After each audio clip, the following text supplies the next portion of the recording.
Документалисты любят снимать игуан в дикой природе, когда они проявляют невероятную находчивость, чтобы ускользнуть от голодных хищников. В частности, в сериале «Планета Земля 2» 2016 года показана сцена, как только что появившаяся на свет морская игуана на Галапагосских островах умело уходит от стаи голодных змей. В конечном итоге игуана якобы уходит от змей и забирается на скалы. Но позже создатели этого фрагмента поделились, что на съемки этой сцены ушло много времени, когда самые разные детеныши игуан пытались убежать от змей. В фильме показана не одна игуана, убегающая от змей. Это было несколько игуан. Большинство из них угодили в цепкие объятия змей. Игуан принято считать ручными ящерицами, которые кажутся послушными и невероятно смирными. Но при детальном рассмотрении этого вопроса на поверхность выплывает не очень дружелюбная картина. В 2017 году американка из Флориды сообщила о случае, когда ее зеленая игуана дважды укусила ее, оставив со шрамами.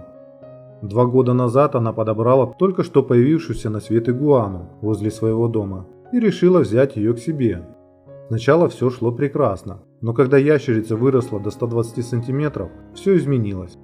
Она наверняка любит меня, но я сейчас переживаю некоторые личностные события, и возможно она чувствует мою слабость и нестабильность, поэтому она бросает мне вызов как альфе, сказала Грей. Шрамы от острых когтей остались на руках, а теперь и на лице женщины. Ей пришлось наложить швы. Последнее нападение отправило ее в больницу.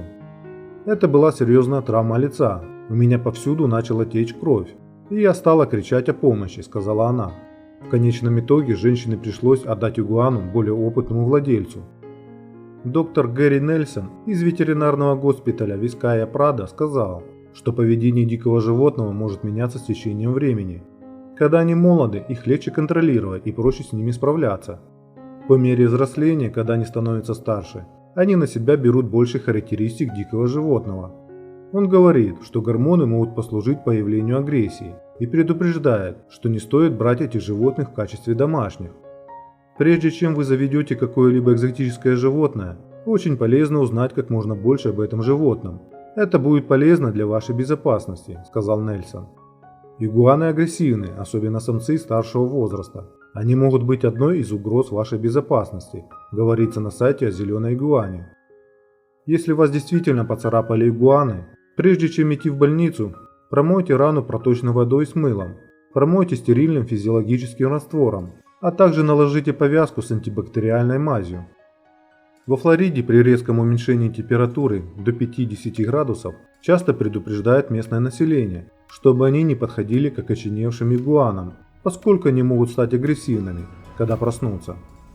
Холод приводит к тому, что в штате Флорида игуаны обездвиживаются и падают с деревьев.